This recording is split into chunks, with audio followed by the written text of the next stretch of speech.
Boa tarde, meus queridos e queridas, e bem-vindos a mais um episódio do Mussub Podcast, o seu podcast de entretenimento e fofocas. Bom, como de sempre, ao meu lado, Regis Pessolano, e hoje nós temos um convidado especial aqui para tratar conosco, né, que é o nosso querido Rafa, né, o amigo que nos acompanha aí em todas as jogatinas e críticas à tecnologia. Bom, como a maioria de vocês, antenados, né, já devem saber, houve um vazamento aí, né, do lado da Microsoft, basicamente falando quais são os planos futuros da empresa, tanto na parte de aquisições, tanto na parte de lançamentos, quanto na parte de produto. Eu vou deixar essa parte introdutória para o Regis e para o Rafa baterem mais em cima, porque tem muita coisa. Eu vou me ater mais à parte da crítica em cima do hardware em si.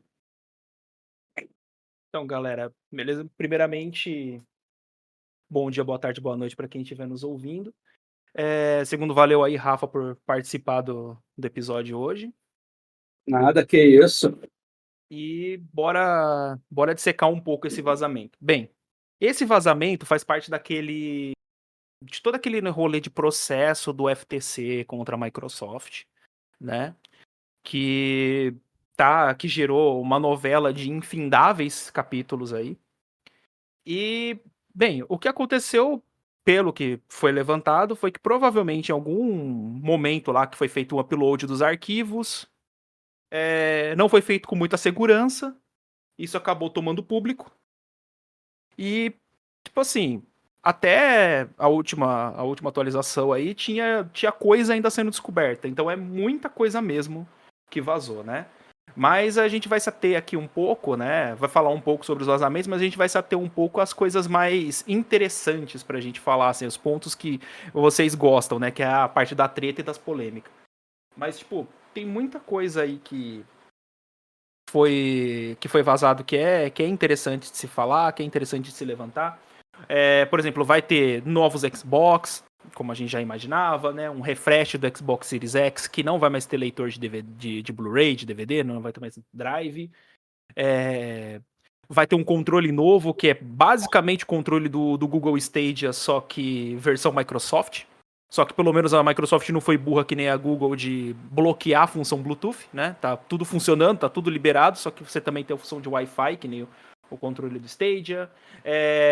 Foi falado sobre a próxima geração de consoles do Xbox, que provavelmente vai ser um console com um processador ARM, meio híbrido, local e nuvem. Não ficou muito claro isso, o Rafa vai poder explicar melhor. Mas muita coisa, jogo novo. Mas vamos primeiro falar aí sobre o que leva o título da matéria, que seria o título do nosso episódio de hoje, que seria essa parte do long game, né? Seria essa estratégia do Phil Spencer, né, sobre uma possível aquisição da Nintendo. Rafa, você que tá mais antenado, o que você achou de tudo isso? Olha, Regis, eu achei bem interessante porque, querendo ou não foi só a Nintendo. Eles mencionaram algumas outras empresas como Nintendo, Valve, a parte de games da Warner Brothers e a ZeniMax. No fim, a gente sabe que eles acabaram indo e compraram a ZeniMax, no caso a Bethesda, né? Uhum. Mas é um sonho da Microsoft muito grande conseguir ter a Nintendo do lado deles, mesmo que não necessariamente comprando. Tanto que até nesse meio que vazou, o Phil Spencer fala que seria um momento muito marcante na carreira dele conseguir esse tipo de coisa, né? Mas mesmo que eles não comprem, a ideia deles central é fazer com que essas empresas vejam que existe espaço para eles tornarem os serviços e jogos dele multiplataforma. Esse é o objetivo final que o Phil Spencer tem com praticamente todas as empresas. Fazerem com que o Xbox seja não só uma plataforma, mas um aglomerado gigante de serviços de várias empresas. Então vai ser interessante ver para onde ele leva isso. Da hora. meio que a Microsoft parece que ela tá indo na contramão do caminho das empresas com relação ao streaming, né? Enquanto todas as empresas no streaming parece que elas estão cada vez descentralizando mais. Ah, não, eu tenho a minha própria plataforma de streaming disso. Tenho a própria plataforma de streaming daquilo. Agora jogo também. Ah, não, assine o GTA Plus para ter acesso aos jogos da franquia Rockstar, lá com o Rockstar Plus, não sei o quê. A Microsoft tá vindo e falando, não, eu quero todo mundo num hub só. E eu quero dar um espaço para todas as empresas conseguirem se desenvolver aqui. E o legal é, eles estão conseguindo. Que a gente consegue ver, né, hoje, esse projeto do Phil Spencer acontecendo com a Nintendo, né? A gente vê, por exemplo, basicamente a Nintendo e a Microsoft nunca tiveram tão próximas, né?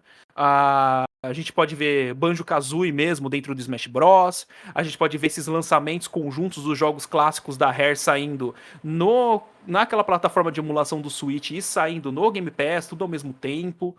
Então, cara, o caminho parece que tá se abrindo pra isso, né? É só vantagem para eles, porque hoje em dia, junto com esses vazamentos aí, saiu a questão do revenue e da lucratividade que as empresas têm, né? Atualmente, a Sony ganha mais dinheiro do que a Microsoft e a Nintendo. Porém, a margem de lucro dela, mesmo ela vendendo jogos mais caros do que as outras duas, é menor. Então, por mais que no começo muita gente criticou a questão do Game Pass, porque não é viável, tá muito mais barato e tudo mais. O Starfield saiu aí para mostrar o contrário. Porque o pessoal falou, mas pô, 10 milhões de pessoas jogaram, não foi 10 milhões de vendas. Pô, não foi 10 milhões de vendas, mas no mínimo foi 5 milhões de vendas contra 5 milhões de mensalidades. Isso sem contar com quem tá pagando a mensalidade e ainda pagou o Special Edition para jogar 5 dias antecipado. Então, é uma aposta que a Microsoft fez e o Starfield provou que é só eles terem um jogo bom que essa aposta se paga.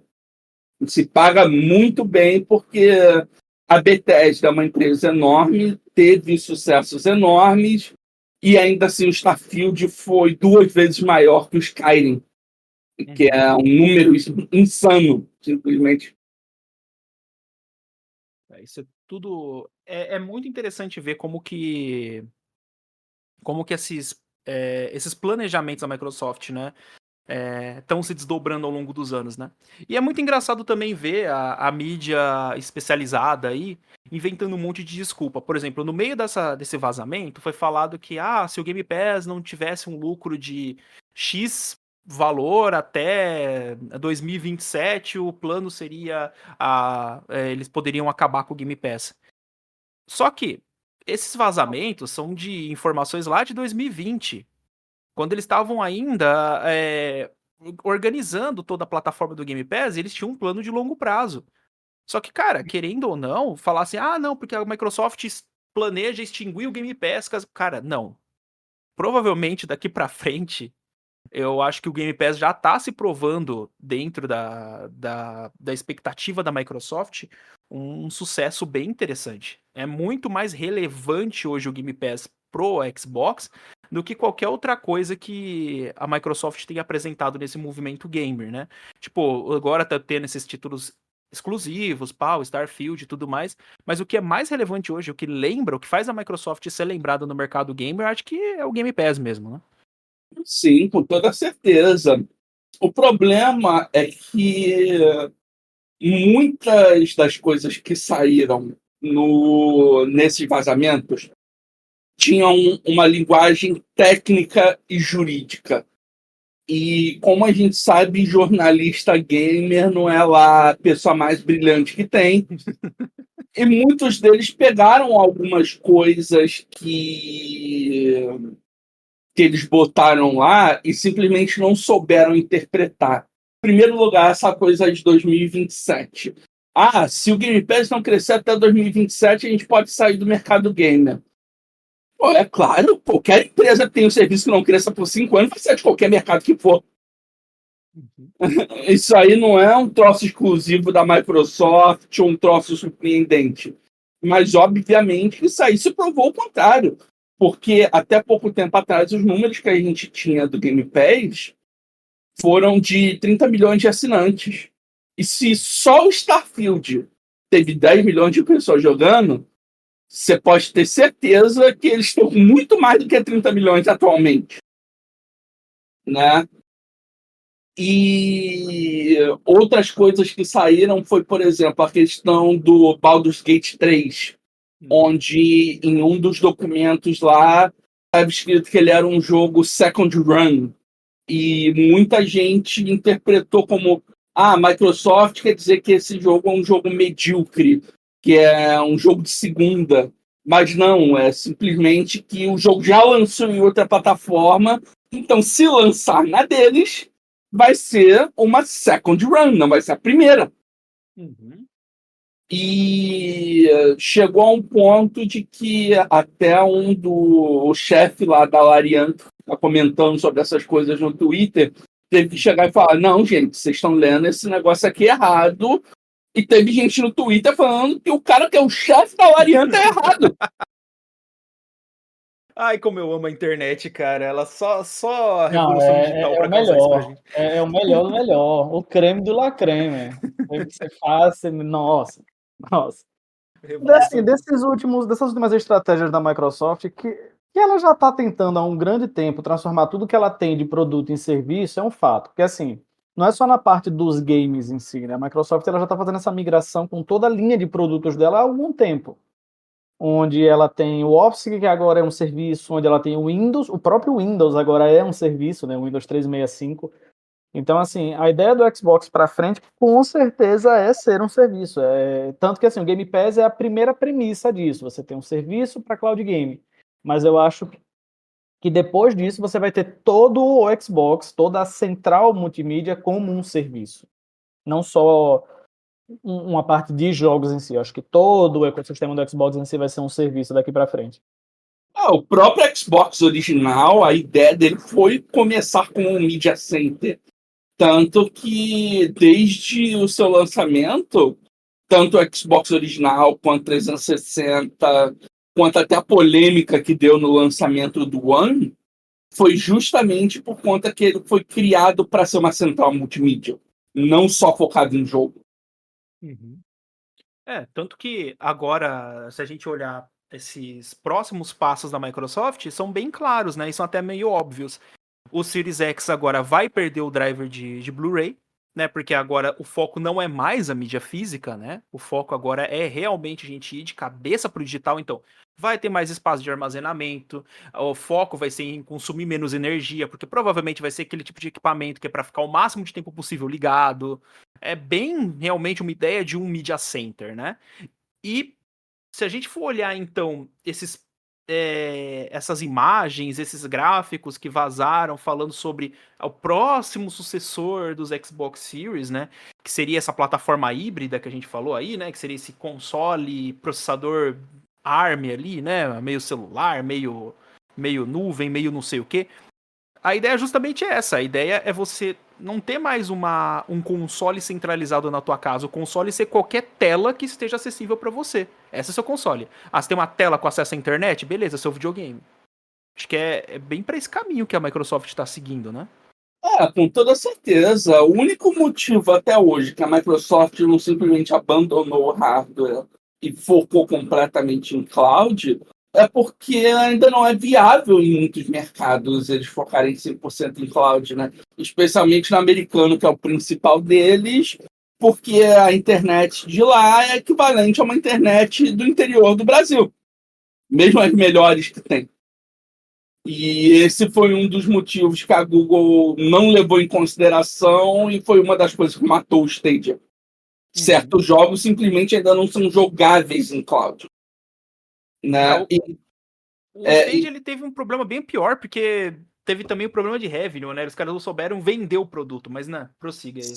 Sim, o Phil Spencer, querendo ou não, ele fez um modelo de negócios muito mais inteligente para o Game Pass, porque ele não só ajuda os jogadores, como ele ajuda muito o desenvolvedor. Você tem muito estúdio indie que os caras falam, olha, se o Game Pass não tivesse me dado esse dinheiro extra aqui para eu poder tomar, sei lá, esses 6 meses aqui para deixar meu jogo melhor, provavelmente meu jogo não estaria do jeito que foi. Provavelmente o meu jogo não estaria indo muito bem. Você pode pegar, por mais que tenha empresas tipo a Sony falando o Game Pass desvaloriza os jogos, porque as pessoas não compram jogos se tiverem no Game Pass. Se você pegar indies gigantes, por exemplo, Vampire Survivor. Vampire Survivor acho que foi o maior hit indie que a gente teve nos últimos anos. Vendeu milhões de cópias na Steam e tá lá no Game Pass também. As coisas conseguem coexistir. Essa é uma visão de mercado interessante, né? A Microsoft ela tá mostrando para as pessoas hoje que não necessariamente você precisa ter uma concorrência direta de tudo, né? Nem tudo briga diretamente uma coisa com a outra, né? A gente pode ver até o exemplo aí da Nintendo, inclusive, né? Por causa desse vazamento, teve vazamento da Nintendo no meio, né? O famoso possível Switch 2 também, mas isso daí a gente vai deixar para uma próxima, para falar mais para frente, quando tiver mais informações sobre isso. Mas, tipo, é interessante ver, né, que tem várias empresas correndo caminhos diferenciados no mercado e um caminho acaba não canibalizando o outro, e sim dando mais oportunidade para as pessoas terem acesso àquilo e, por consequência, fazendo mais dinheiro, né? Eu acho que o Game Pass hoje ele veio como realmente uma solução, uma resposta para esse mercado de jogos cada vez mais caro, cada vez mais inacessível, cada vez mais difícil. E o legal de ver esse panorama da Microsoft hoje é pensar justamente nisso, cara. Como que vai ser o mercado de jogos daqui pra frente, né? Nos últimos episódios aí, 2 episódios atrás aí de vocês que estão ouvindo, vocês lembram que a gente falou sobre o lançamento aí do iPhone novo e a Apple botando o jogo de PC no celular dela, né? Então, a gente tá indo para um caminho atualmente que é um caminho interessante aí para quem joga, porque eu acho que a ideia das empresas agora, como o Edgar bem falou aí com relação à Microsoft virar um serviço, é justamente isso, é você escolheu qual serviço ou quais serviços você quer de jogo, você simplesmente escolhe uma tela e joga, né? O Game Pass agora também, a Cloud Game da Microsoft, né? O antigo xCloud, que agora é Xbox Cloud Game, né? Para que complicar o nome, mas tudo bem. Vai vir para mais Smart TVs também, né? Foi falado no vazamento, isso daí já ficou claro mesmo. A LG já tinha falado no passado que o Game Pass vai chegar nas televisões dela, não se sabe quando, porque a LG já prometeu isso tem pelo menos uns 3, 4 anos aí, até agora nada, mas a gente sabe que vai chegar. As televisões da Sony, da Sony e da Samsung, né? E é engraçado que televisão da Samsung começou a vender mais depois que colocaram o Game Pass. Eu vi muita gente, inclusive aqui no Brasil, falando: pô, achei muito legal ter o Cloud Gaming, porque eu não preciso ter o videogame, eu posso simplesmente conectar minha televisão num cabo de rede para ter menos latência e jogar lá. Eu vi gente falando: meu pai que queria ter um videogame, eu simplesmente comprei uma televisão da Samsung nova para ele, coloquei lá e agora ele tá jogando direto pelo Game Pass. Eu acho que isso realmente tá virando um mercado, né? E é engraçado ver que esse mercado tá vingando muito mais aqui no Brasil até. Porque foi bem o que o Rafa falou. Tanto que aqui no Brasil a gente tem uma infraestrutura de internet razoavelmente decente. E o Brasil é um país que permite financeiramente a gente ir para esse caminho da nuvem. Porque é mais barato, você não precisa ter o hardware. Você pode simplesmente... eu tenho acesso à internet razoavelmente decente aqui, eu tenho uma fibra ótica, eu consigo jogar sem ter que ficar comprando hardwares e ter vários custos, né? Não só isso, em diversos países, especialmente países mais fracos financeiramente, né, como as regiões asiáticas lá, algumas regiões da Europa que atualmente não está tão bem financeiramente, uma coisa que a Samsung está fazendo, eles estão simplesmente fazendo bundle, que você compra a TV e ganha o controle do Xbox de graça. Entendeu? E isso acaba sendo uma parada muito interessante, porque por mais que o público hardcore ele sempre vai querer ter o hardware, às vezes, por exemplo, você tem um pai que está há muito tempo que não joga, você tem um parente que não está acostumado, que não está para isso aí, e poxa, saiu esse jogo aqui muito legal aqui no Game Pass, bota lá na TV do cara, loga na sua conta, joga. E isso aí acaba colaborando mesmo para a pessoa, poxa, eu gostei muito disso aqui, eu quero mais disso, vou comprar um Xbox aqui para mim, que meus jogos já estão todos aqui. Uhum. Entendeu? E foi isso que, na geração do Play 4 pro Play 5 barra Xbox One e Series, foi o que mais machucou o Xbox. Porque muita gente ignorou o Xbox na geração do ano por conta do fracasso que foi o lançamento. E essas pessoas estão pegando e estão criando uma biblioteca nessa plataforma agora. Coisa que eles não tinham a menor possibilidade de fazer sem esse serviço que a Microsoft está botando. É realmente um caminho interessante, né? E aí, tipo, pra gente fechar um pouco mais, então, sobre essa parte dos vazamentos e da estratégia da Microsoft, né? Vocês aí vocês dois, né? O que vocês acham? Vocês acham que a possibilidade de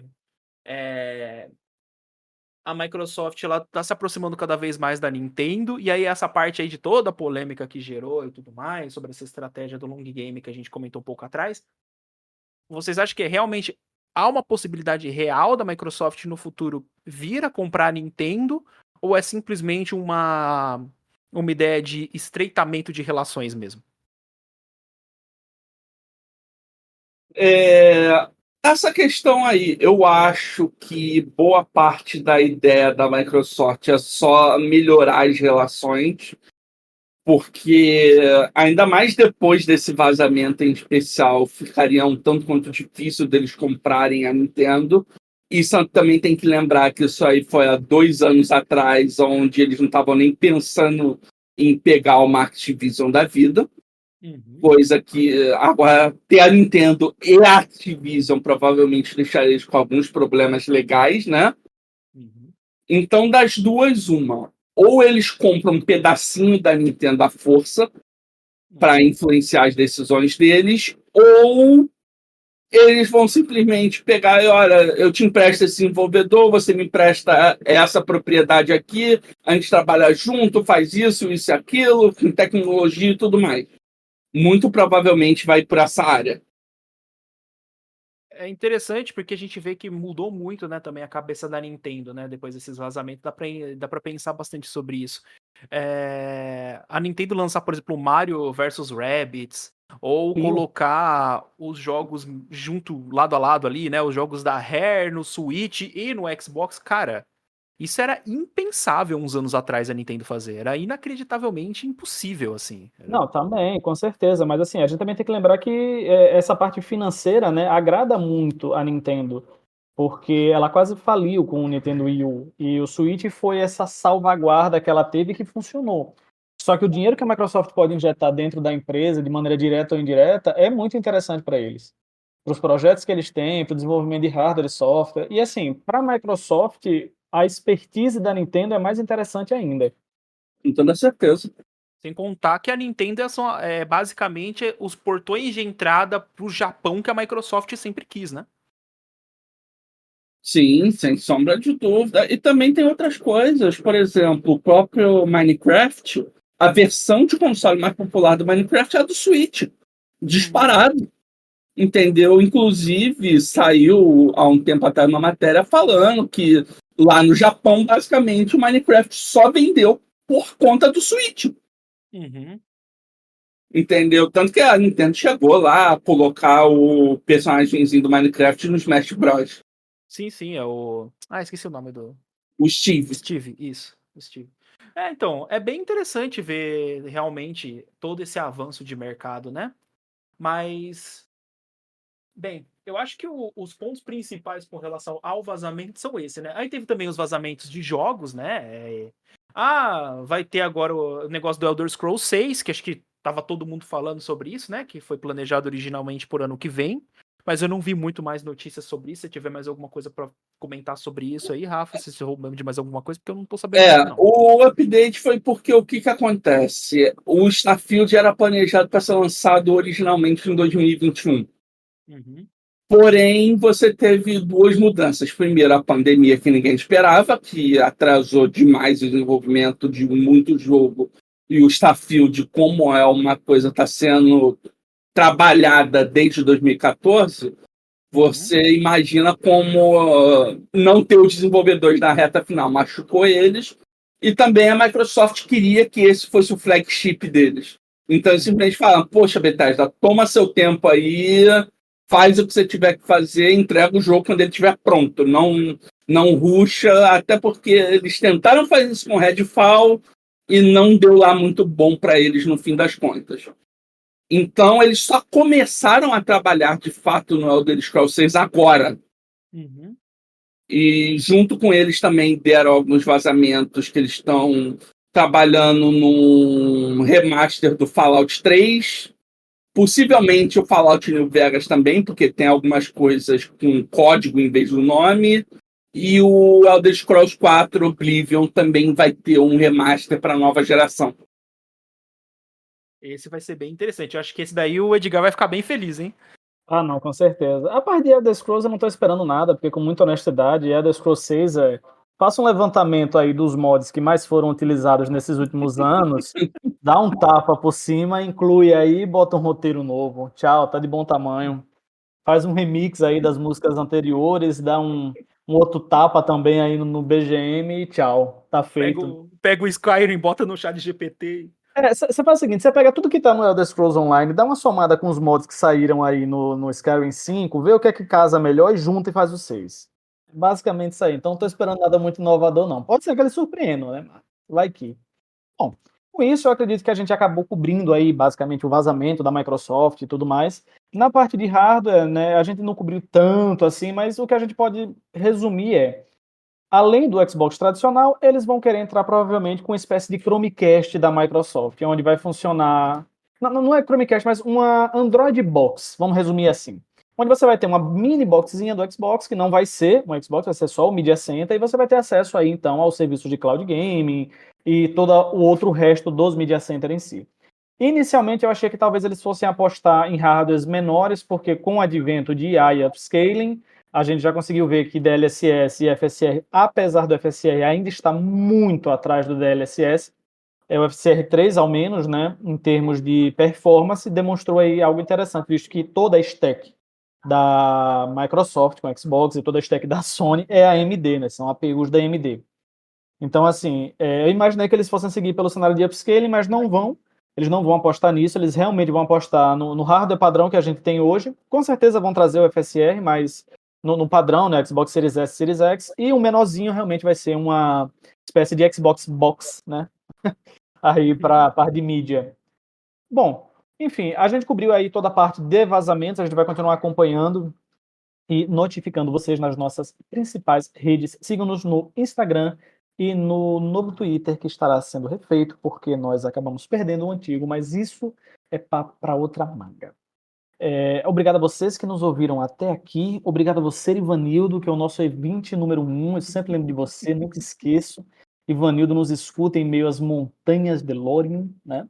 Ele realmente é um guerreiro ativo aí do Mussubi.